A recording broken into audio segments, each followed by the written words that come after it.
Prime Minister, hello. Hello, Sharon. Thank you for coming to my office. I'm glad to be in your office.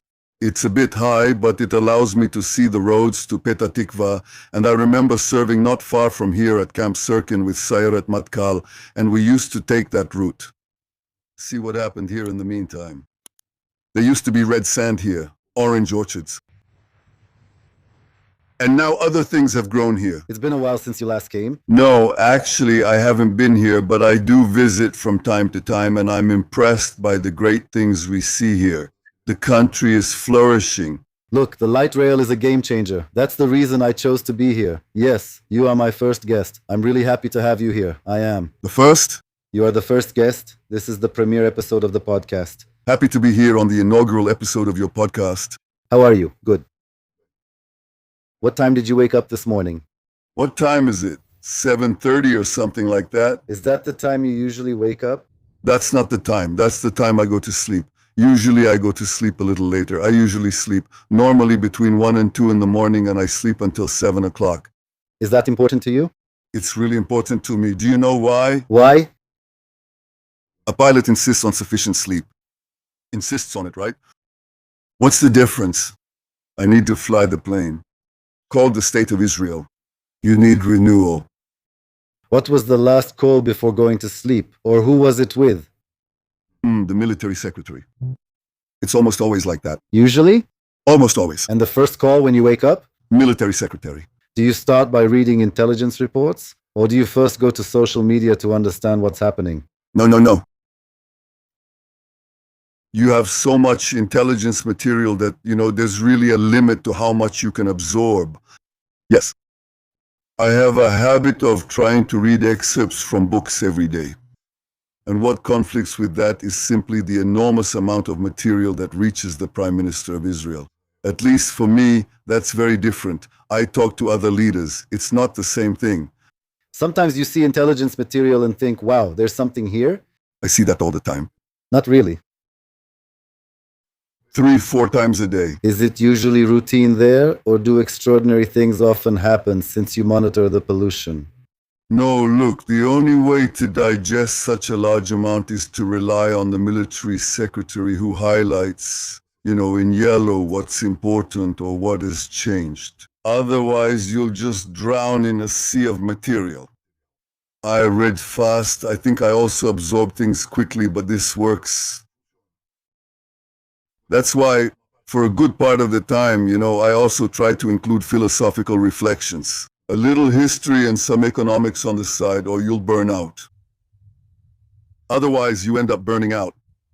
Kissinger said that when you enter public office with your intellectual capital, you start to consume it. I never agreed with that and asked why. Why should I? If I make a point of devouring books, good books, books that bring insights, lessons, and inspiration, why not? There's no reason for your intellectual capital to diminish. It can even expand. And I always make a point of that, right? But that conflicts with the moment. What? Give me 3 books that a person should read in their lifetime. Have you ever heard of the Bible? Yes. How could you not? Start with it in detail. It's very good that you're starting with it. So always start with the Bible, okay? Then move on to the Jewish state. Yes, that's why we're here, so there's no doubt. If Herzl hadn't written that little pamphlet, there would be no chance of us being here. He is simply our modern-day Moses. Moses was even greater, magnificent, but without Herzl's genius and without his ability to mobilize the Jewish masses, especially in Eastern Europe, Central Europe, and also his ability to step onto the world stage before the world's great leaders and rulers. This incredible ability of this man who worked here for only 8 years, started at 36 and died at 44. So I would suggest reading his main document, without a doubt, the Jewish state, which is our charter, right, our mandate. And the third one? I'll tell you about those 2 in the next podcast. I thought you'd say Benjamin, the Roll. Okay, you said it. By the way, it's a very good book. Did you read it? I almost read it all at once because it's a book that's written in a pretty light way, relatively speaking, but at the same time it's very deep. In other words, the stories flow really well. What surprised you? What surprised me was that you wrote this on paper and used a pen, since you already told me that once, didn't you? Yeah, wasn't there some... No, It was by hand, by hand. why don't you ever sit at the computer? No, I'll tell you why too. It's very interesting. I wrote it, yes, I wrote this. My editor told me that this was the fastest writing process he had ever seen, except for a very famous writer. Do you know why? First, I needed to do it. I was at a time when I was the leader of the opposition, and I'll tell you, the leader of the opposition works less than the prime minister. You have time. You can't write this when you're in office. And I thought I would return to the office of prime minister, so I knew my time was limited. I wrote quickly. But the second thing that happens when you write by hand is that when you type, you can freely correct things. And because of that, everything is so fluid and flexible, and nothing is definitive, right? Okay, All right? But when you actually write by hand, it's very important that you don't let your hand get too tired in any way, right? That's why you mentally select things before putting them on paper. You already go through an editing process. And for that reason, paradoxically, at least I can produce much more and create much more by writing by hand. So I have several boxes full of manuscripts of this book. was it written all at once or with erasures and corrections? No? Correct me. Meanwhile, correct it as you write. You mentioned the Bible before anything else. Why? Do you go through some kind of spiritual strengthening process? Is it something like that? I don't need that because that comes from home and that comes from home. Right, your grandfather was a rabbi and all that, but even so, personally, I remember when we met in your office back then and I showed you Mochiko Duenos tefillin, which Rabbi Orziv gave me for you to use at his mother's request. You were very moved by her letter. I see that over time you do more and more. A photo with the Reb, another time putting on the tefillin. I wonder if this is a deep internal process that you are going through over the years, or if it's... Look, That foundation was always there. I am a person with a secular outlook. I don't intend to be a religious person, but I'm a secular person who has a deep admiration for knowledge and for the various sources of faith that also touch our history. But beyond that, there was a moment when, after I had commanded the Israel Defense Forces, I was preparing myself with my dogs, planning the attack in detail. And there was an important meeting where everyone was present in the room, the entire general staff, the Mossad, and the relevant ministers from the war cabinet. And I finally gave the official order for the operation. And then, right at the end, I said, "May God be with us." And I felt an immense uplift. Truly an immense uplift. And all the people, everyone was there. And there were both religious and non-religious people there. And everyone was involved in it. I felt that. It's a remarkable moment. Yes, there are moments like that, especially now. do you know how long after that moment the first missile falls on Iran? I need to check. I think it was a matter of a few weeks because the date was changed due to certain conditions, operational conditions, weather conditions, right? I don't even remember what the main reason was, but it was a very bold decision. And I really appreciated the fact that both the ministers and the commanders came together as one. And that wasn't something obvious, not at all. To me, it was obvious, but not to the others. You know, there was some doubt. After all, remember that we had been at war continuously for almost 3 years. Now the war has died down, lost its strength, it's over, but who knows if it won't start again. But back then, when we started, I said on the second day of the war, we are going to change the face of the Middle East. And I think many said, well, empty words. No, I immediately understood that wasn't the case. It's not just with Hamas and not just with Hezbollah. We have a problem with Iran, and what was organized by Iran's proxy will not pass quietly, and we will have no choice but to go all the way to Iran. That was absolutely clear and obvious to me. But turning that into a decision to take action that no country has taken in the last 50 years, 47 years of this regime of terror, attacking Iran with our military forces, with our planes, and with the impact of our bombs, This is something that no one thought of and no one dared to think about or execute. We hit them. If I ordered many Mossad operations against scientists, that's well known. But bringing the Israeli Defense Forces onto Iranian soil, that was considered absolutely impossible. And it seemed so impossible that when we were about to enter Rafah, there were already several voices expressing concern.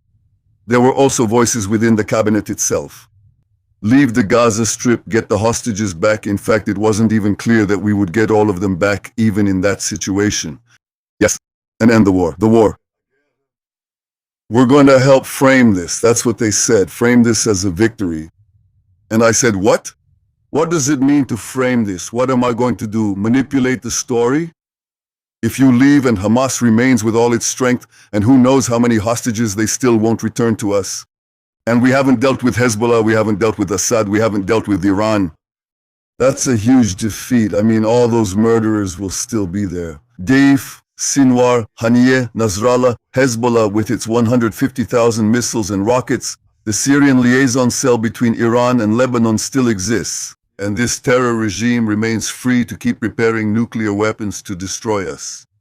Are you framing this as a victory? I said, this is a huge defeat. That's not going to happen. Also, those people criticize me now. What audacity. They say, we were willing to settle for 0%, 0%, just walk away from the strip with our tails between our legs. They say, but you didn't finish the action. We are about to control 70% of the area, pinning Hamas down, whom we attacked without mercy. We destroyed the entire command structure in Lebanon, even Nasrallah. They only have 8% of their missiles left. Yes, the Assad regime has fallen. We eliminated the immediate threat of nuclear weapons that could destroy us in Tel Aviv and in the mountains. We did something great. The United States joined us. That also requires a certain skill to... That's not what they say. Then they come. Wow, you still haven't eliminated the fanatic Sunni regimes. It's really true. So what? We did something no one would believe. On October 7th, no one would have believed it. The claim isn't from them, but from the general. About former officers who vetoed going to Rafah, Khan Yunis, or Lebanon, their names are well known. They say we haven't finished, so there wasn't a final maneuver? Yes, I don't know. Did you watch the game yesterday between Egypt and Argentina? I heard that Egypt won. No, I have a friend who is a writer, and he says that Messi gave us a kind of closure for Yom Kippur because the Egyptians started with a surprise and led, but then they lost. It's a kind of tribute to Israel, isn't it? In the end, it turned out to be a 3-2 defeat for Egypt. I was, so to speak, and I only received my last message in part. Yes, which was, we'll talk about that too, but in the end, in Gaza, there's still Hamas. What do you think about Messi? We'll discuss Gaza and the war soon. What do you think about Messi? I say that a guy who's 39 years old, who, according to everyone, has already accomplished a lot, it seems like he still has more to do. He missed the penalty, right? Yes, he missed two. Two. Wow. Well, I didn't see it. I didn't have time. After all, I'm reporting and I can't watch because I just can't. You know where I was then, right? Where were you? Throughout extensive and complex discussions of the Security Cabinet and the highest command of the Israel Defense Forces. This is related to what Trump said a few hours ago, that the deal is dead. After all, what does this mean regarding Iran? That's an important statement. And I told him, contrary to what people say, he doesn't do what I say. And contrary to what people say, I don't do what he says. He looks after America's interests, I look after Israel's interests, but... And I'm not ashamed to give my opinion. If I have an opinion about Turkey, I say it. About Erdogan specifically, right? If I have an opinion about preserving our security zone in Lebanon, I say it. Conversations with him are just like how he talks to you. Is it the conversation? Me, yeah. For example, how do you address him? Donald. Donald. Bibi Donald. Okay. I talk to him quite openly, but I respect the fact that he did really incredible things for us. And I don't ignore that, even if I have disagreements about certain things. I really appreciate his support. I don't think it's even possible to compare that. I don't think there's ever been a president as pro-Israel in our country's entire history, and I don't think there have ever been relations like this. That doesn't mean complete agreement, but no prime minister and president have had a relationship like this before. However, that doesn't eliminate my need, as the Prime Minister of Israel, to defend our interests when necessary, even when there are disagreements. And as for the final gesture, Amigo sees a Shakespearean contradiction between both of their electoral calendars. And that's why we've reached the situation now, which is, I don't know. Look, I think it's too soon to say, but this shows that he is hugely frustrated by the fact that the Iranians, as expected, are deceiving and buying time. That's what they do. He understands that, and he also says it, which is what he's going to do. We are prepared for any scenario. We are prepared for any scenario. Now, you ask if Iran has disappeared? It hasn't disappeared. Has Hezbollah disappeared? No. Has Hamas disappeared? No. We, as they say, made the decision to voluntarily return to our homeland, which unfortunately is located at the very epicenter of the radical Muslim storm. And you have two great opposing forces, the radical Shiite force, which stands against the Muslim Brotherhood, specifically the radical Sunni force. You have two extremist movements that usually fight each other, but may end up joining forces eventually. Hezbollah joined attacks on the church outside their area. They are everywhere around us. And what happened here is that until October 7th in general, there was a doctrine that you had to, retreat into our own territory. And from time to time, respond to them, with one action or another. But in general, if it's not possible to contain, then you should certainly avoid the attack and never attack with force. I changed that. I changed that and said, yes, we are going to act, we are going to attack. We are going to surprise them and we are going to go on the offensive. And because of that, suddenly you see the IDF attacking thousands of kilometers away in the skies of Tehran, and you see the IDF attacking thousands of kilometers away in Yemen. And you see the incredible movement of our heroes on the ground, heroic pilots in the skies, and brave heroes on the ground. he realized victory in Iran wasn't possible without boots on the ground, so he pulled back. I think what worried him the most, from what I understood, was the possibility of a global energy crisis, which is legitimate. It's reasonable for him to feel that way since it impacts him more than us. Do you know why it doesn't affect us as much? Because of everything we take from the ground, right? Yes, do you remember the battles I had here against those protests? Remember theft? What did they call it? The great gas theft, the looting. They wanted us to leave the gas in the sea. Do you get what that means? I mean, many times I'm surprised at how they sell these nonsense stories to the public, and then suddenly it turns out, wow, Israel suddenly has energy independence. Who would believe that? I believed it. I fought for that. By the way, some you're inviting to join a broad national government? Yes, that's true, and here's why. Because it's clear to you, also according to the quote you brought me, that the issue isn't over. And we know that in any case, there will be remnants of this regime left. And that causes very strong internal turmoil because we destroyed assets of the Revolutionary Guard. They're worth hundreds of billions of dollars. Internally, they are restless, but that doesn't mean they won't try to come back. They will also try to restore their nuclear program. There are already Satellite images of two secret sites where they are are conducting these. and other activities. I'm not going to comment on that, but I don't think they're exactly rushing to resume this so quickly because they understand what containment is. But there's no doubt that we pushed them back. That's something people need to understand. They say, what did you achieve with the war? What did we achieve? Did we achieve anything? Where would Iran be today? If we hadn't acted like a nation of lions, and with the roar of the lion, today Iran would have atomic bombs for our destruction, and now they don't have them. Would they have already obtained them during the process? Would they be ready? Including the weaponization and everything, right? Yes, definitely. One of the things we targeted was the scientists who were actually whose role was to carry out the weaponization. Aren't you worried about the uranium that's still There, of course, I'm worried, but the uranium alone isn't enough. right? But they still have other means that, are hard to reach. We hit them at the conversion facilities. We hit the scientists. We hit the centrifuge production factories. We hit them. We push that threat away. But it's like removing cancer from your body. That doesn't mean it can't get worse, that it can't come back, but it means one thing. If you don't remove it, you're going to die. And that was clear to me. But I asked you about the invitation for partners in a broad national government, and you just said that there's still a lot left. So we need a broad government to tackle all the challenges. Who would you say to now, come join us? For whom? For the good. For everyone who, no, I don't have. I mean, that's not what I'm referring to. I don't mean personal boycotts. That's something that has taken root here with that crazy phrase that collapses on itself. Why should I? I don't boycott people. I don't boycott.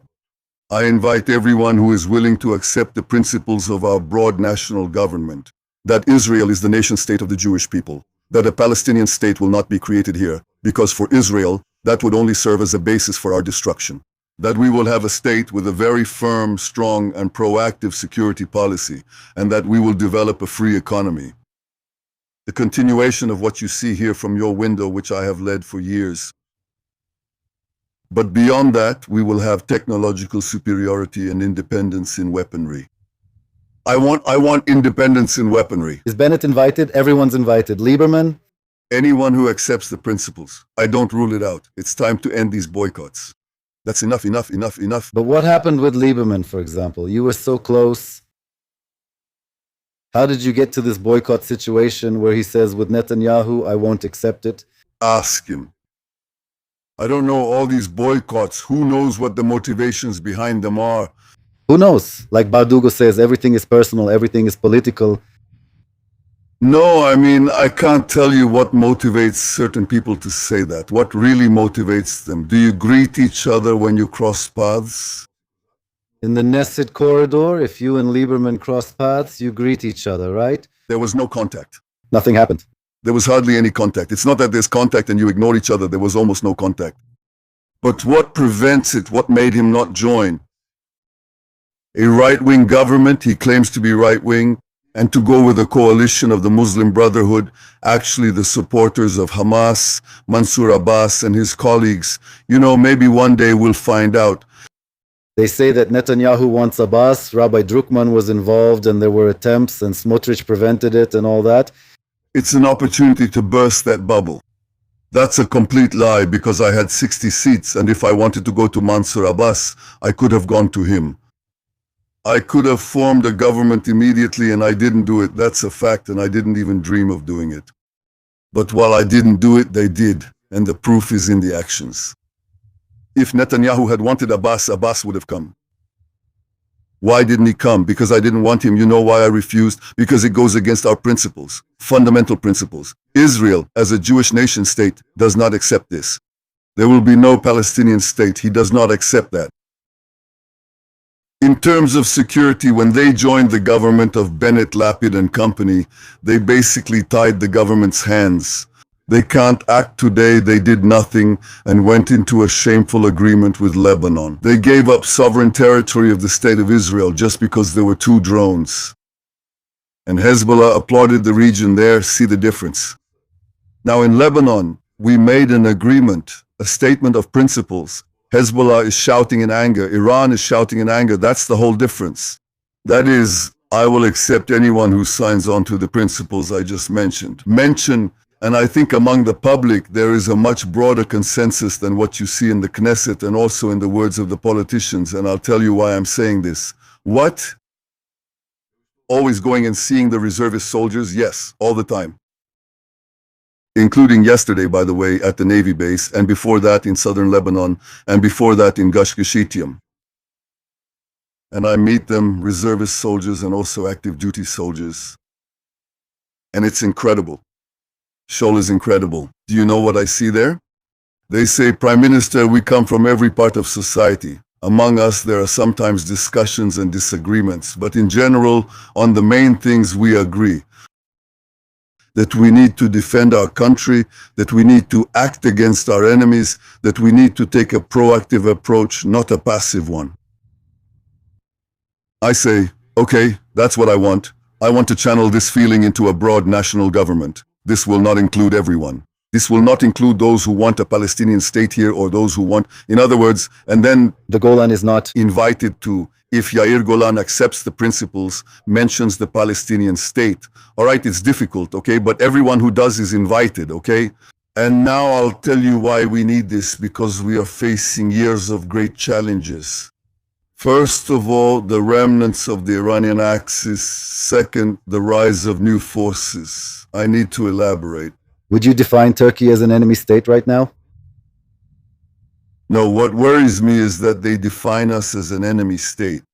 What worries me is that Erdogan talks about the elimination of our country. That his number 2 Fidan says there is no place for the Jewish state among the nations. That number 3 or 4, I don't know exactly who, the Minister of the Interior says he looks forward to the day when he will be the governor of Jerusalem. Now, do you know what I learned from our history? You know that I read, speaking of reading books as we talked about, I read a lot of Jewish and general history. I would like to tell you exactly what I learned from our own history. If someone says they intend to destroy you, you should take that very seriously. I take those threats very seriously, as I told President Trump. What does that mean? It means that we really need to pay close attention to everything around us and prepare ourselves. As they say, we always want the best, but the way to ensure the best is also to prepare for the worst. Does the situation on the border with Egypt, including troops and training in the Sinai, worry you? Yes, I spoke with the Egyptian leadership quite a bit about this, and there has been some improvement, but we still have other issues. I'm looking around. Yes, we are in a region. After October 7th, do you interpret these things a little differently? I would have interpreted it the same way even on October 7th. If they had called me, they didn't shoot at me. Please take me with you. Right now, if you can do that for me. In an instant, that morning at 6:29, I get a call from the military secretary. He tells me what's happening, and I don't remember if it was in that call or right after in another one. I said, close the border because there might be hostages. My first thought was to close the border. During my initial talk with the secretary? In the first or second, I don't even remember. Anyway, close the border because I saw this possibility of kidnapping. And of course, I understood that we were at war. It wasn't normal. And it was exactly for this reason that I gave orders to recruit. First of all, declare war. Also recruit hundreds of thousands of reservists. Was it the secretary who woke you up? Yes, 629, yes. You're in the bedroom with the phone starting the first conversation. For sure. How long did you talk to the secretary? Minutes. What do you do next? I hesitate. And he goes straight to the Kirya. Who do you talk to after the secretary and the second phone call? I don't remember. I can't remember, but I thought it was a huge event. That was clear to me. What? How do you feel? What's happening to you? In these situations, I think in a very practical way, very, very practical. I try to think about what needs to be done at the moment, what needs to be done. And I can tell you, this is rooted in me. I don't know if it comes from my parents, from my mother, who was a very, very practical woman, and from my father, who was, a historian. It surprises me that even in very complicated situations, both of them managed to be very practical, not to mention my brother Ioni. So, when you're in a situation like that, you don't give in to despair, to crying, to lamenting, to fear. You think practically, what needs to be done now? When did you see the video from Sderot showing terrorists arriving at the family's house? That took I don't remember exactly how many, but a good few days. And days? Days, a good few, yes. On TV, it aired around 10 or 11 in the morning, I think. I just don't remember it. I was too busy with other things, but when I saw it, there are definitely some really shocking things there, but what shocks the most are the two brothers who saw their father murdered right in front of their own eyes. He lost an eye, or at least his vision, and the boy asks, why? Why am I alive? Why am I alive? Did you see that? From what I recall about what you're mentioning, since there's so much awful content. So you think about your children's future, and you think about all this tragedy that happened. But I, in difficult moments of pressure and crisis, try to think in a much calmer and more analytical way. Very practical, what needs to be done? And all of this seems to you like a single event with no timeline. Or, in your memory, is this something that happened phase by phase? First of all, block, counter-block, against new incursions, and B, against them returning with hostages. That was the first thing I ordered. And the second thing was, of course, to call up the reservists. And the third was already to prepare, first of all, to push them back. There was also the fear that they would go deeper into our territory. There were several infiltrators like that who wouldn't necessarily react immediately, and we prepared for that too. But the first thing on the first day was to push them back and prevent the kidnapping of more Israelis.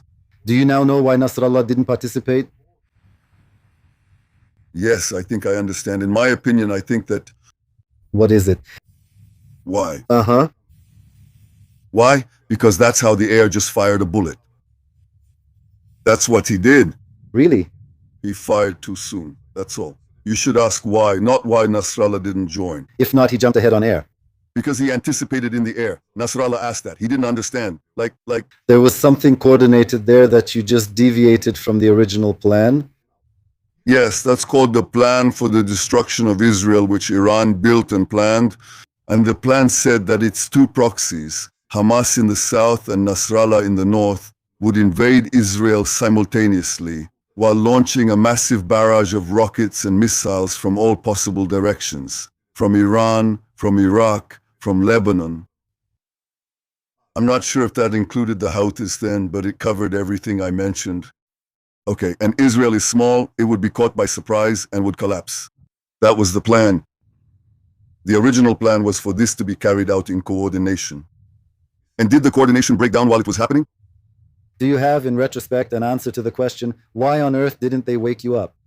They sent an emergency team, and following procedure, the local hospital needs to be informed. Mr. Prime Minister. I don't have an answer. So that this can happen? They also mentioned that big concern about a possible miscalculation, didn't they? Miscalculation. I mean, God forbid if they had woken me up, maybe they thought I would demand a preventive and proactive action. And you know what? If that was their fear, it was justified, because that's exactly what I would have done. Shortly after I first took office as Prime Minister, there was intelligence about a terrorist cell in Judea and Samaria and what it intended to do.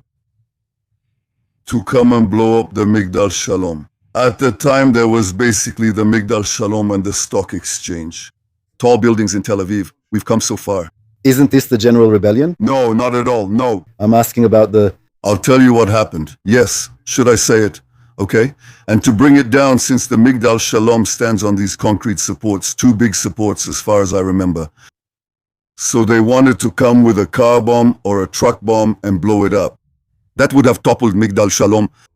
Well, I remember that the first thing I said to people when I heard this was, they said that we're monitoring, trying to locate the cell. I said, well, it's good that you're trying to locate them, but we need to block them. So I ordered to set up roadblocks, checkpoints. Yes. Police along all the routes leading towards Tel Aviv and Migdal Shalom. And that caused, I was told, Prime Minister, this is going to cause traffic jams in the country. Okay. I said, great, I'm glad to hear it, do it. And in the end, they hung up on me, caused a traffic jam, and gave up. Yes. What I mean is that when I face a problem, I always try to stop and think as coolly and analytically as possible in those situations.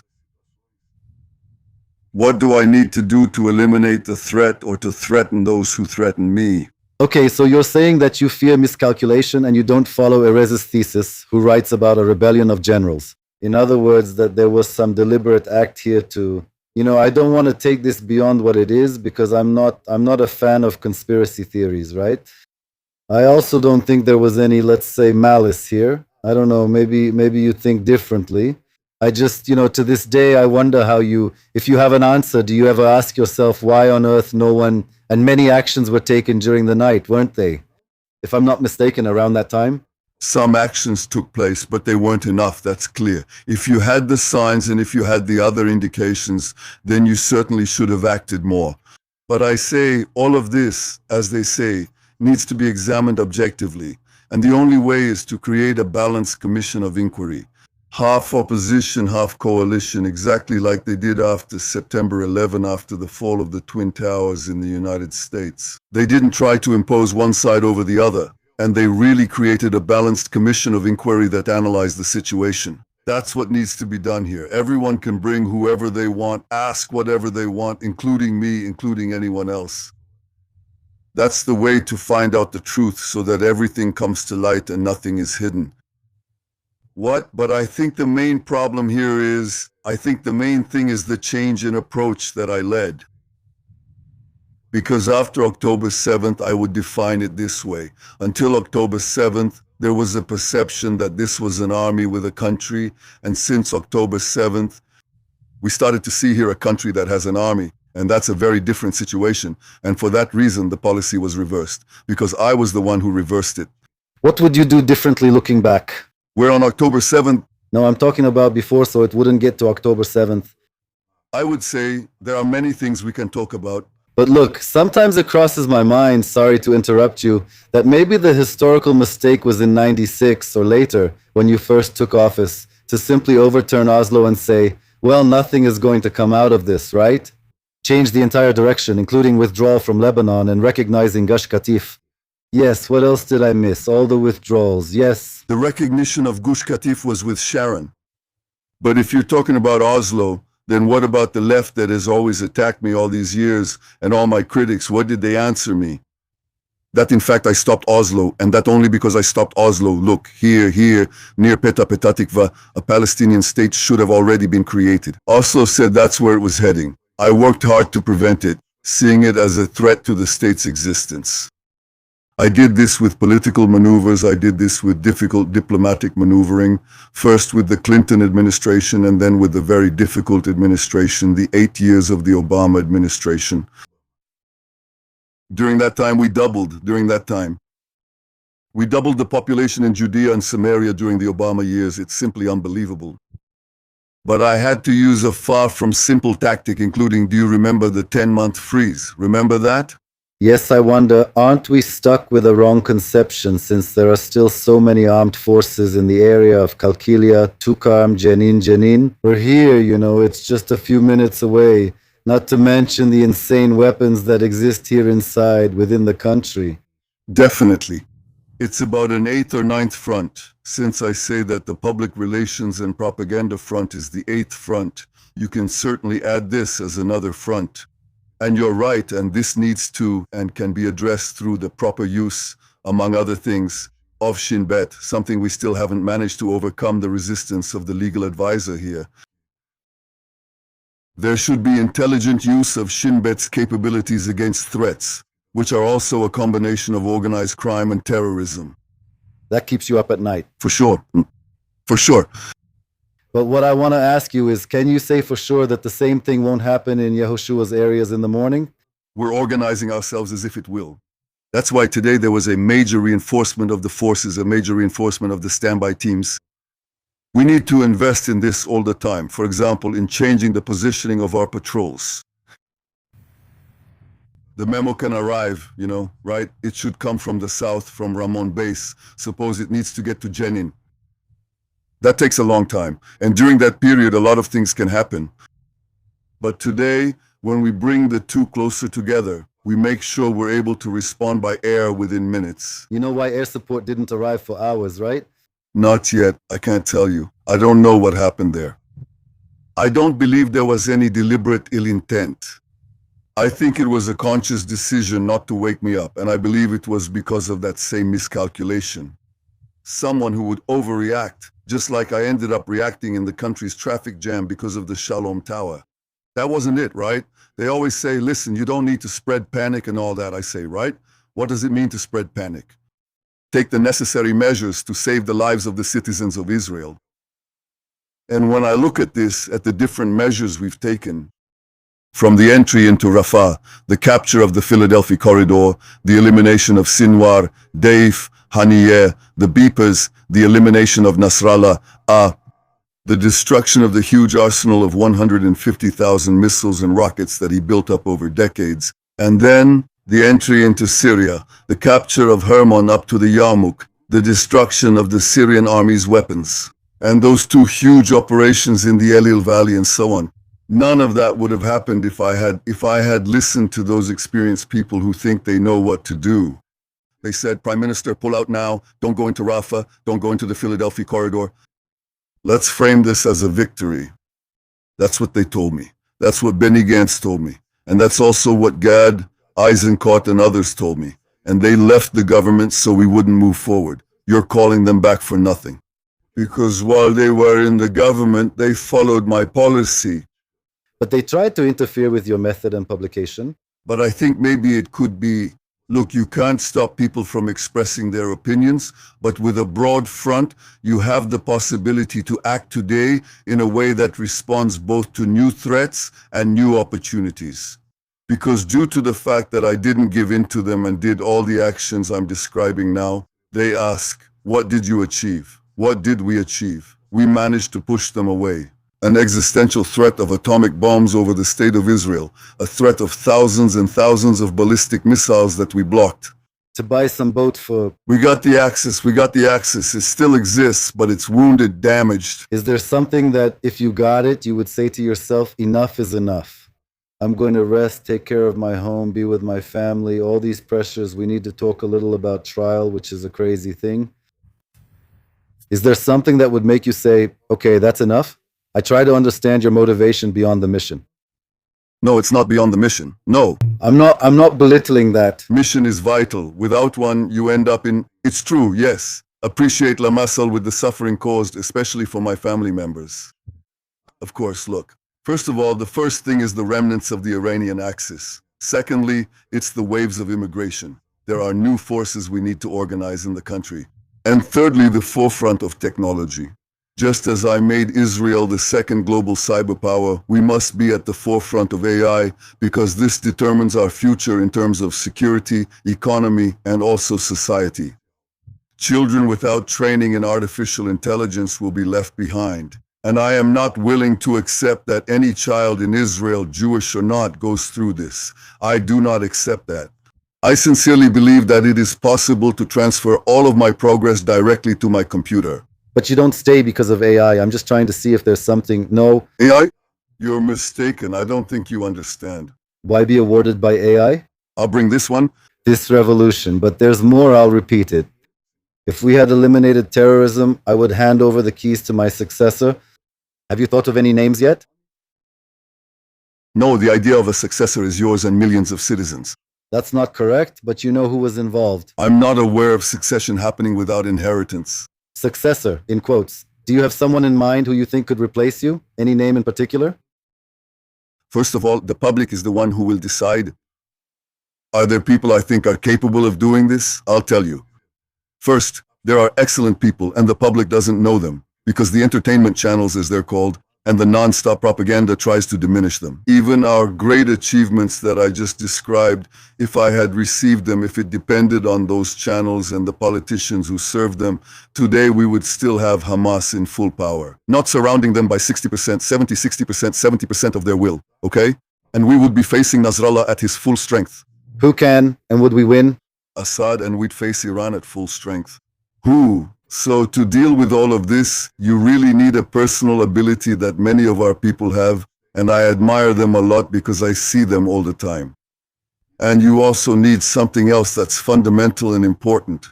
And that other thing is that you are not Austria with F-35 fighter jets. You are not what? You are not Austria with F-35s. You are not located on the European continent with the challenges and problems they face. But you are a country of people with a millennia-old history who returned and rebuilt with determination your sovereign state in your own land, and you continue to prosper. Unfortunately, there are still many deep currents of hatred aimed at destroying us. And to eradicate this once and for all, you need to be able to act with authority and firmness on today's vast world stage. You need to be able to act on the American stage. You also need to act on the world stage, create new alliances, develop relationships, new partnerships, for example, like I'm doing now with India. And that's exactly what I consider to be fundamental and necessary to be the Prime Minister of Israel. But I'm not the one who decides. Who really decides is the public. That's democracy. And the public in the end will have to ask, does it exist? Who guarantees tomorrow? I get that you won't share names. No, of course not. If I mention names, you'll say whether they're suitable or not. I'll smile. What do you think? We can mention, and Yossi Cohen. Is it appropriate? Continue. Is Goffman suitable next? Go on, go on. That's it, that's it. Is there anyone you'd trust to lead the country for another term so you could step down peacefully? Is there such a person? Yes? I hope someone shows up. Yes, I think there is. Yes, yes. Are you preparing this person? Do you talk to them about it? How do you know it's him and not her? No. You've already narrowed it down. Okay. The answer is yes. Does that mean another term for you? I don't want to set a time frame. I don't want to set a time frame. You know who decides? First, the public decides. Yes, but sometimes don't you get tired? Ask yourself, look where we are. In the living room, no studio. It's not such a formal conversation. I'll make a toast since you don't want wine now. Grab the sugar. Do you still have another date with an ex? Can I tell my listeners? That would hardly happen. He's not coming. He was recalled to the White House. Wow. Does that upset you? It's probably an important meeting about the F-35 for Turkey and the Iran issue. Or do you think it can be solved over the phone? Why do you think that's annoying? Maybe it means something else. I'm going to remain silent to create a suspenseful atmosphere. There are some possibilities here. Okay, when did you find out about this? Did you already know when you came in? Makeup room, got it. Go ahead. De maquiagem. Entendi. Entendi. The Prime Minister of Israel needs to have the ability to operate on a global level, on an international level, because we are not a small country in Europe. We are a small country, but a giant one, yet threatened by enormous forces. That's clear. And do you need to be able to operate there? Seriously, don't you ever say, I'm tired of this, I'm exhausted? By the way, we haven't talked about the trial. In a moment, we'll talk a little about that. I hope you still have a few more minutes. Yes, but look, I dedicated my life to ensuring the existence of Israel and not leaving the job unfinished. That's clear. But there are still things that, in my view, I want to set in motion. And that is our independent armament capability. This is something very important because it's clear to you that we will continue to exist as long as we can repel the new enemies that arise and, perhaps, the old ones who try again. That's the first condition. Yes, yes. How do you say it? Forever, eternity. You'll live by this sword. If you keep it firm and sharp, you won't need to use it as often as you think.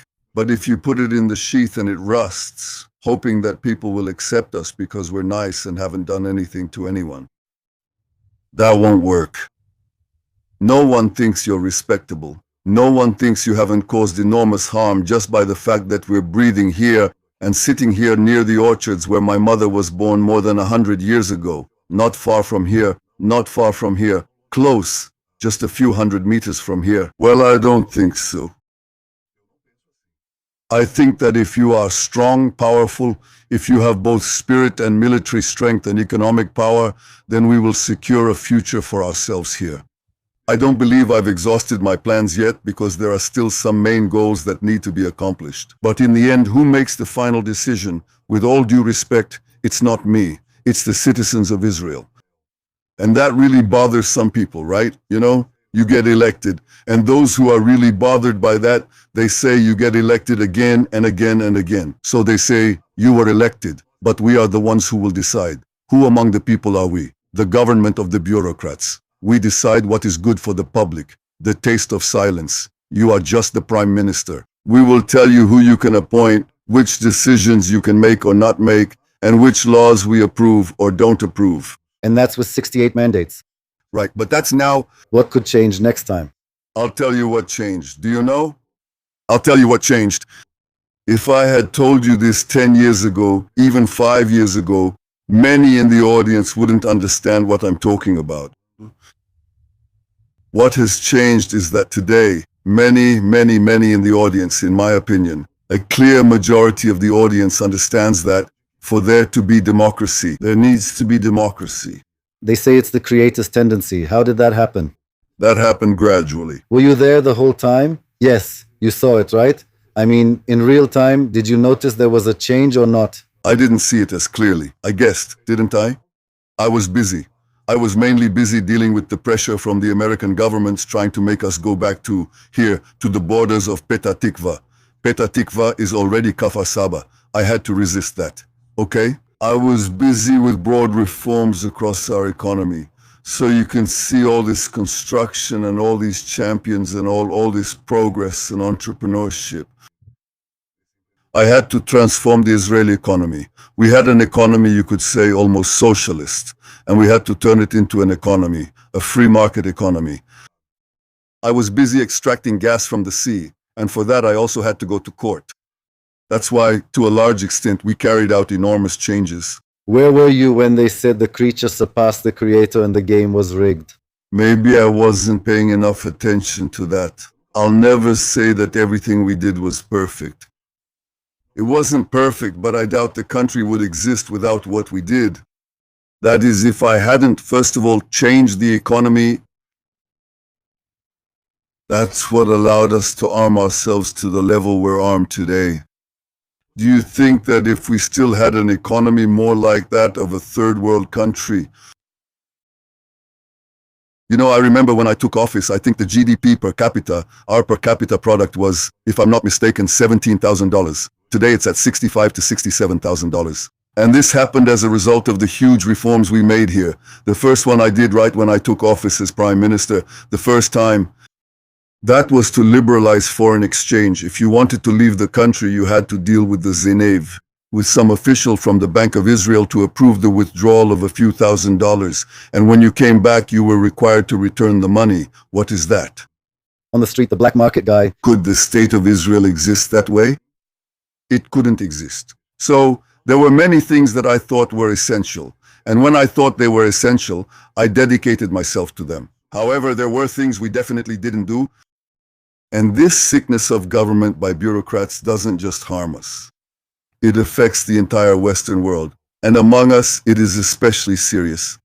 But today, I would say that today everyone clearly understands this. Anyway, I think this is part of that broad consensus that I believe we can build to change and correct this situation. Not in an extreme way. So, I'll tell you how I would do it. about the issue of judicial reform, we talked about reform. Yes, I think a correction is possible. Adjustments. Without the need for a third world war, because if there is a broad front and there are things you agree on, you can move forward. Yariv Levin proved to be the right man. They say the Iranians count every step, and the same goes for this reform. They count steps? Yes, do you remember who told me that? Maybe it was me. Of course, not everything he had in mind and intended was fully achieved. Everyone understands that, and not even most of it. Maybe just a small part. I know that now he managed to appoint dozens of judges at the lower levels, and by all indications that went through successfully. It may be that, given his demeanor, he's not suitable for this position because he doesn't seem very authoritative. Avi. I admire him a lot, so that doesn't matter much. Not everything works out. In your administration, he would be the next Minister of Justice. I don't give out positions. Somehow they talk. You know why? Why? Because I don't like to count my chickens before they hatch. I need to be elected first. And I say I run. By the way, I run, he walks. That's beside the point. He walks a lot on that exercise machine. Yes? The treadmill also depends on the incline, since it's similar. I walk, I run, I'm running in this election. God willing, if the citizens of Israel decide to give me the honor and responsibility to continue leading the country on these critical issues before us, I will do so gladly. Do you want to like in 96 in terms of your motivation? It's the same thing. What are you asking? Do you have the same enthusiasm? Even more? I know more. I know more. I know too. I know better what the dangers are, and I also know better what the opportunities are. You asked in surprise. So what is artificial intelligence going to tell me? Is that a reason not to? No. That's what I meant. Let me tell you. No, that's not what you based it on, right? No, that's not it. It's not the only thing, but it's a key part. Just understanding that component, yes. We're in this situation, right? You see? Yes. The pace at which artificial intelligence is entering our lives right now is incremental. It's increasing like this every year, but soon it's going to become exponential. In other words, it's going to skyrocket. Do you use this Yes, of course. on a daily basis? A little, but not just me. The defense system does that much more than you think. The industry already does that. The factories around you here, those that don't use AI will fall behind. Me, even the team sitting here is using it. Are they doing that? When they build buildings, they do that. Yes, when they plan. I designed everything you see here using AI. So, for example, I don't want there to be families whose children don't have access to this and end up missing the opportunity to be part of, well, I wanted to say the future, but really to be part of the present. This is already happening in the present. That's why, in my opinion, this is something huge from a social, economic, and even security perspective. I see a situation where we can be one of the great powers in AI in the world, just like I saw this in the field of cybersecurity. People laughed. I remember they mocked me when I said we would be a cybersecurity power. So I remember they mocked me in the Knesset. Virtual Prime Minister, what is he talking about? And so on. I think today people understand a little better that we really have huge opportunities here, but we also have challenges. We live in an environment that is not simple at all, not simple, and what we managed to do in these 3 years was to change the power equation. Today we are very strong. Our opponents are wounded, hurt. Their power has dropped significantly. An injured animal is most dangerous. Right, in these cases it's good to have buffer zones. Do you know where the buffer zone in Gaza is today? I know where Exit is. He's on his way to Washington. That's what I'm thinking about because you threw a bone here. Maybe I need to be more assertive and see if he renews the safe room. That's basically what you're saying. Why renew it? He should be up to date all the time, I see. during all this time. But notice one thing. Today, the buffer zone in Gaza lies inside Gaza today, and the OTF Lebanon territory is inside Lebanon. He spoke of complete victory. That's what he said. This is a much greater victory. Eliminate Hamas? But on Patriots, you said the opposite, denying absolute victory. I try to reconcile what I meant, that history really doesn't give you someone under your control and your claim, and they won't lay down their swords that quickly. That will happen when the Messiah comes. But as I always say, the Messiah isn't coming next Thursday. Yes, we have. There's always something to do. Sharpen our swords and offer peace to those who want to live with us. We haven't finished off Hamas, but we've made a lot of progress. We did what we promised on the path to victory. Look, we said, first, we are going to hit Hamas's military capability. We did that very forcefully. We said that Gaza would no longer pose a threat to Israel, and it really doesn't pose a threat anymore. How do I know that? Because the citizens of Israel show that with their actions. Today, the area around Gaza, the regions close to Gaza, are experiencing the highest growth in the country. There is a huge demand there. People understand this. And today I'm building another airport nearby. But you want to eliminate the remaining 30 Hamas members. I want Hamas to be dismantled and forgotten. I want to allow the people of Gaza who wish to choose to live elsewhere to have that right. Is it still on the agenda? You say they work on immigration and are still doing that? Of course, yes, of course. If it weren't for Trump, would the underground base at Ali Tai, that Hezbollah outpost, have already been blown up? That has nothing to do with Trump. No? There is that consideration, but it's not the main one. The main one is something else, a tactical issue. But look at what we're doing. It's going to blow up. Sorry for insisting. This is going to end one way or another. This is going to end. What's most important to understand is that there's the Altair mountain range, which is at the edge of our security zone. This is basically an addition we've made to the original security zone, but within the security zone, which is a strip of 8 to 10 kilometers along our border, which separates us. There are Hezbollah enemy forces near our communities, and we are eliminating all the terrorist infrastructure. You know, there were villages that served as terrorist strongholds. Along the border, terror tunnels. I recall Gadi Eisen saying, there were 7 tunnels. We eliminated them all, and there were no more. Sorry, no. There are many more, and we're simply dismantling them one after another, including entire underground complexes and, of course, something above ground as well. That's why we've brought a certain degree of security here, a change that didn't exist before. In fact, within this zone, this area, there is no population. There is a fundamental change here. So the population won't return? No, not while there is a threat. As long as there is a threat, we protect the area. Eating hummus in Beirut is something we can consider. Not that I am, I don't live in a fantasy world or anything like that, but it's something that makes sense to you because there is a current framework agreement, right? Yes, as they say, it's a vision. But nevertheless, the situation with Hezbollah needs to be resolved. And by the way, I was in the city of Beirut when I was still just a young soldier, taking part in a military raid we carried out at Beirut airport.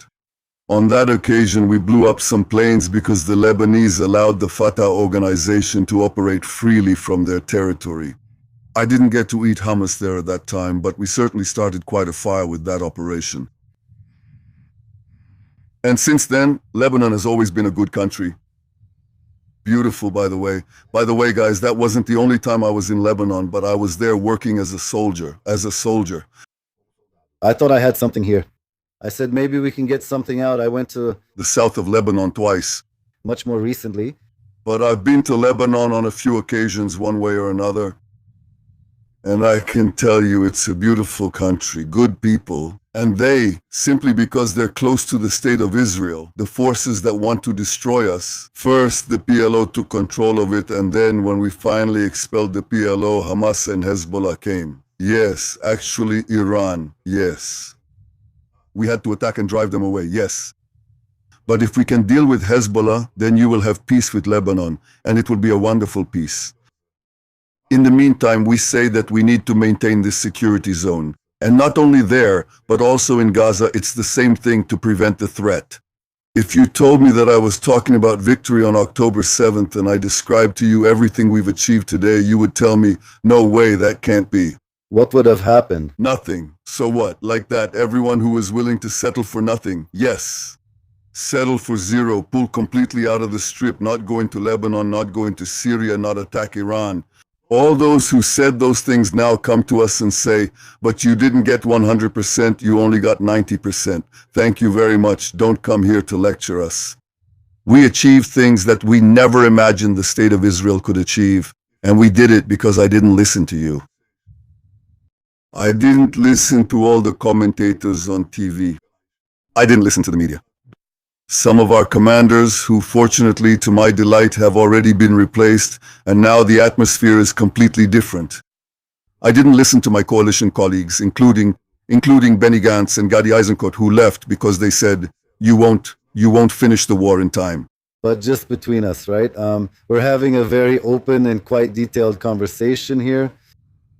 There was the Hezbollah tent on the blue line. Hamas, we've seen for years what they do. We made a move. We said that Hamas was deterred. Then we understood what happened and everything else. Where are you? You tell yourself, I could have acted differently there.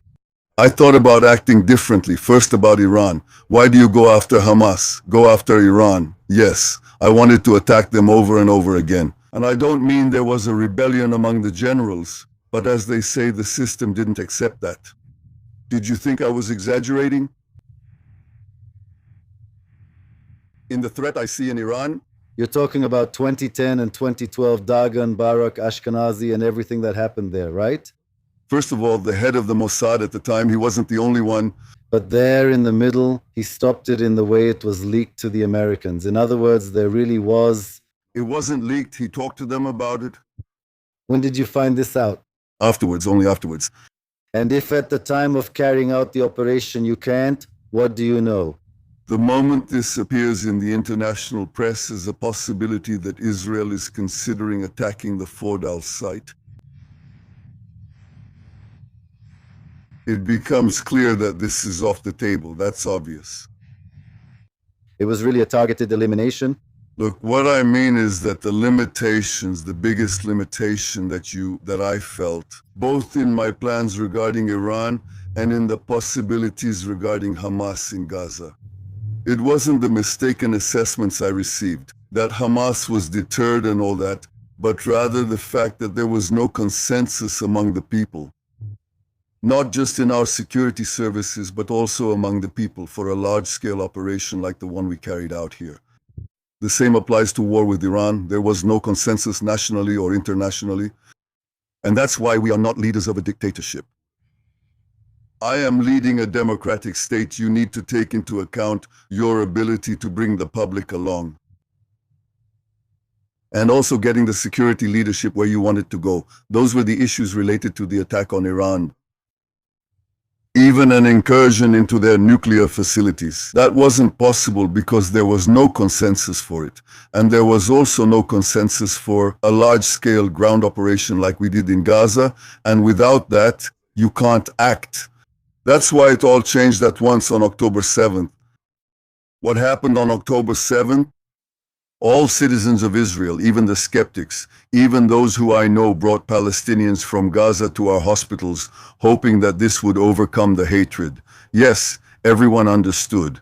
Almost everyone finally understood that they were very wrong in this approach, and that now we have no other choice but to act in a very powerful way against this terrible scourge, against this dangerous fanaticism that wants to eliminate us completely. And even if we don't destroy them completely, we need to dismantle their operational arms and their ability to hurt us. And that's exactly what we did. We did it in a way. It's wonderful. And I say it's wonderful because, above all, it comes from the people. Everything I led could not have been done without the support of the people and the fighters I met in the field, both the soldiers and the commanders. I saw something completely different compared to the demoralization industry, which still continues. I saw people saying, Prime Minister, don't give up, keep going, conquer the territory, don't be afraid, we're with you, and so on. And I saw this from many sectors of the public. Now, there is no trace of this on the main television channels, except on Channel 14. There is no trace of it. First of all, we have no achievements. We haven't conquered anything. Also on 15. They say that. Yes, also on 15. That's true. By the way, you actually hope they don't win, because if they do, they'll shut you down too. And Channel 14, and they'll even arrest you. Do you really think those campaign slogans will become reality? Absolutely, really. Of course, that's what they say. What is democracy? Freedom of speech. Freedom of speech for those who express our opinions, those on the left, those on the right. That's incitement. Every time there is the expression of opinions that are against them, then they call it incitement. That's not what I intend to do. I don't want to shut anything down here. Neither 12 nor 11 and so on, and not 13 either. They will do very well in the market, I have no problem with that. But there's one thing they won't do, they won't silence us. Because I believe in diversity, and I think that in diversity you hear this opinion and that opinion. Do you consume media, or do you get everything from Topaz and... Right at 1 in the morning. At 1 in the morning, so now it's a competition between the World Cup and the news. Do you stay updated often on social media or use it only a little? Limited. No, I get reports from my people, but I can't keep flipping through all the time. I don't have that option, I just don't. Did the phone wake you up? Yes. I think it also has the number. I keep it away as much as I can. Right in the middle? No, if you want, maybe you didn't get that, but you don't have privacy anymore. Now, with that phone of yours, you don't have privacy. Of course. If someone wants to know about you, they'll find out. And they've already done that too. By the way, they did that too, and it became clear during the trial they simply used Pegasus, which is perhaps the most advanced spyware in the world, applied it to almost everyone around me, and tried to expose them completely, both literally and figuratively. Do you believe you will win? Ruth Rabison says there will be no justice. Judges have already asked to remove the bribery charge, and we see where this is going. I think so, because this trial has collapsed. Everyone understands that. They understand it was a witch hunt, and it wasn't based on facts. Idiots. They mentioned bribery. Do you know what this bribery is? What do you think bribery is? Is it envelopes of money? No. Bribery is supposedly that I gave regulatory advantages to someone and what they gave me in return. Journalism? Positive coverage on the Walla website? Yes. Journalism. Not only that, at first they came and said that I had taken control of the site. Well, it became clear very quickly. Not only did I not take control of the site, but this site offers terrible journalism. I mean, horrible journalism. So, the bribery accusation was dismissed, and the decisions were made by the professionals in charge. That was proven in court, so there was no bribery at all. So, what was left for them? They said, well, you know, in the end, Netanyahu will resign. He'll take a plea deal in the end, like everyone does. I didn't. You didn't even consider it? I heard it once and decided no. And I said that if I say no, there's a lot, really a lot. What? Really a lot, everything that happened. You know what happened this year? No. Of course, that's pretty dramatic. What do you have? What? You know that this requires quite a bit of what they usually call multitasking. So, multitasking, in my experience, right? I think they say I have that. But let me tell you what I have. It's not multitasking where I think about everything at the same time, but rather when I'm handling the file, I pick up the phone to call the secretary, and then the Minister of Defense comes in, the Chief of Staff, or whoever it may be. Right then, I'm not thinking about the trial, but I'll return to it soon. I think about that. Okay. I think about that, and I'm focused on that, on those issues. And then when I go back to the trial, I switch gears and return there. And I think that's a characteristic that I think I got that from home. That doesn't mean you think about 10 things at the same time. You can go from one thing to another with maximum focus. And that's what I try to do because otherwise I'll fail at my job. Do you struggle with commitments? Of course, always. What? Because how do you explain Al-Sheikh, Galante, Bog, and all the security experts you hear, their statements, the Conception, Pardo, and Yoram Cohen? Why do they all take an anti-Bibi stance? What's happening there on the road? There are a lot of people. First of all, they are under a lot of pressure. They are under a lot of pressure. Let's also say that usually the system was closed, meaning it was necessary to appoint people who came from within the system. Bringing someone from outside required a major battle. But for that fight, I came around to what you said, that sometimes it's necessary to bring people from outside the system. He spoke in a funny way with that Russian accent, The other kids made fun of him. Sometimes that happens with kids. So what did he do? He became the runner-up, the number 2 in boxing in Israel. Yeah, not bad. He ran into the fire on October 7th and was burned. I had to fight to get this man into the Mossad because of his extraordinary skills. He also breaks the glass ceiling for Soviet immigrants, including politicians. He has already adapted. Meanwhile, do you feel that... I believe he does an excellent job. Can you say that? Exceptional. It's a little early, but I see that. Would you say that about Zine now? And it will. It's hard, because that's just how it is. You try to change the culture in an organization, but for that to happen, new people have to come in. I think that maybe one of the things I always think about is, when I retire, the picture, I put it on the board.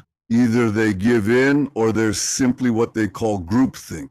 There are groups. Being part of a group is, the group thinks certain things and you need to shake that up. That's what I did when I came here.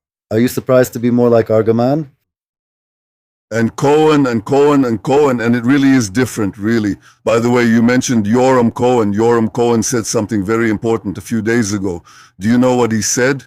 What did he say? He said that we will form a government with the support of the Arab parties. Now, what does that mean? What is really the true choice? In these elections, the real choice is between a broad national government under my leadership or a left-wing government led by Eisenkot, which will include Yair Golan, will include Yair Lapid, and will rely entirely on the Arab parties. Funny you didn't mention Gantz.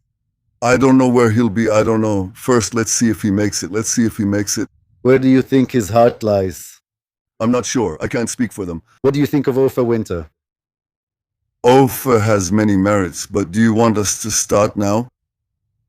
Making picks on the betting board. He's not just another one. Look, if I were you, I would try to book him. I mean, did you try? As they usually say, I listened to your proposal and considered it carefully. I think the list is great, but I believe it can be made even stronger. There are people there who suffer a lot of injustices. They are truly dedicated. In all their ministries, they do great things. They bring a lot of resources both to the north and to the south for the reservists and also for the reservists' wives. But there are also many we could do without, and I won't name names to avoid hurting anyone.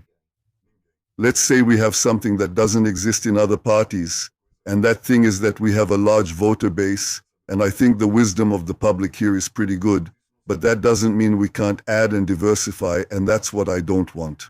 To do. There really was the idea of creating a party. Actually, no. Wasn't it? No. Me? Because they say the brand is Netanyahu, you know? Look, I really value my friends much more than you can imagine because I truly see their commitment. Unfortunately, everyone downplays that these days because that's what's trendy, you know? It's the current trend on TV, but honestly, they're very committed. They also make decisions, in my opinion, in the cabinet where we make all the decisions. All these decisions that I will be taking the lead on, sometimes against everyone, or most of the security agencies. They supported me. It's a very big change.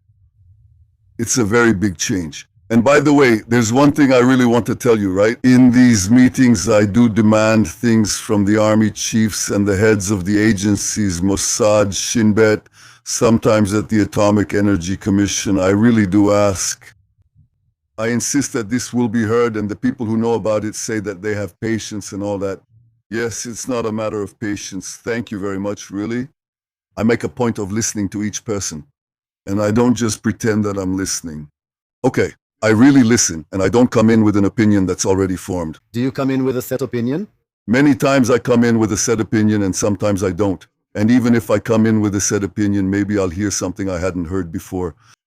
And for me too. I work hard. That's why the service exists. He is Iranian. And that's the plain truth. Then the admin couldn't handle the phone, the updates, and X. But that's your commitment. You come to lead the country. Give people who are in key positions time. Let them express their opinions. You can dismiss it. You can take it into consideration. If you don't listen to them, they won't listen to you. That's what I do. And everyone attests that I probably do this more than my predecessors. Okay, And I think that overall we make decisions, but I want you to know that the army, even when they didn't agree, that the IDF, even when they didn't agree, in the end they carried out the orders, and they did it in the best way possible. Of course, the same goes for the Mossad, and the same for the Shin Bet. Right. they're pressuring me. I could talk to you for hours. It's really pleasant. I'm glad you came.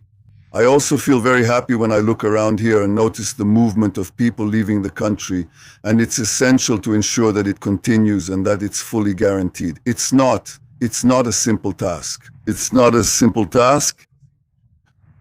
Não é uma tarefa assim. Especially because we are in an international scenario that is always challenging. And you need to know how to navigate it as skillfully as I learned to find my way during night navigation. In a place not far from here, up in the hills located east of Petah Tikva. Are you in shape?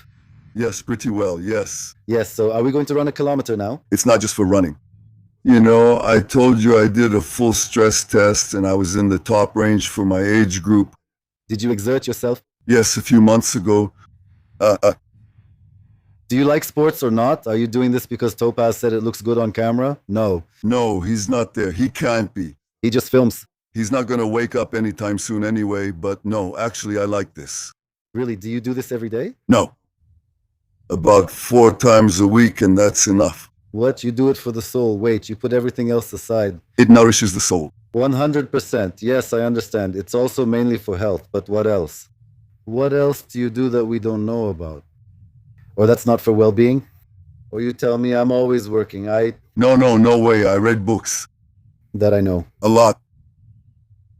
It's not only the cover that matters, you know? Do I read books? Why did you say that? Have you ever heard me say that I didn't like to read in literature class? In high school, when I had 5 literature units, I would only read the back cover in the beginning and then write detailed answers. The teacher would tell me, I can see you didn't read the book, but since you wrote so well, I'd give you a 90. That's how I did it. You said you read the entire book. Yes, but I choose the books. Okay. It's a shame to read a bad book. Listening to music? Do you know what I want to see first in a book? What did you say? If the very first page doesn't win me over, if it isn't written in an absolutely clear and engaging way, I just can't get into the book. I'll end up looking for another copy. But it has to have depth, not just clarity, but also depth. And in my opinion, there's no substitute for that. And that's one of the things that worries me about our children, that they're going for these short messages and not going deeper. And we can change that with the help of AI. Contrary to what people think, it can help change that. Yes, for sure, for sure. But I started to tell you, look, you ask why I'm here because given the tasks we have, I think I can deliver results abroad, even with all the problems. And there are problems. We also have to handle this the right way and bring as much unity to the people as possible. This won't be universal. It probably won't include some of the people you referred to. I don't believe it will include the Arab parties because they reject Israel as the nation state. They want to establish a Palestinian state here, but that could mean a lot of things after October 7th. And I think I'm the only one who can bring about this broad national government. They ask, why don't you join a government like that with Yitzhak Eisenkot, which would solve his problem of depending on the Arabs? No, and the answer is very simple, because that's not a national government, it's a left-wing government. Being left-wing is nothing to be ashamed of. It's a legitimate opinion, I just don't agree with it. But if you really want a Palestinian state, and if you really want a policy of shutting ourselves inside our own four walls, like they really wanted, that's fine. What's not right is trying to hide that, trying to pass yourself off as right-wing when you're not right-wing, when you're left-wing. That's not right, and it's not honest in any sense. Say it in the best way possible. Be truthful. A little with my positions, I don't hide them.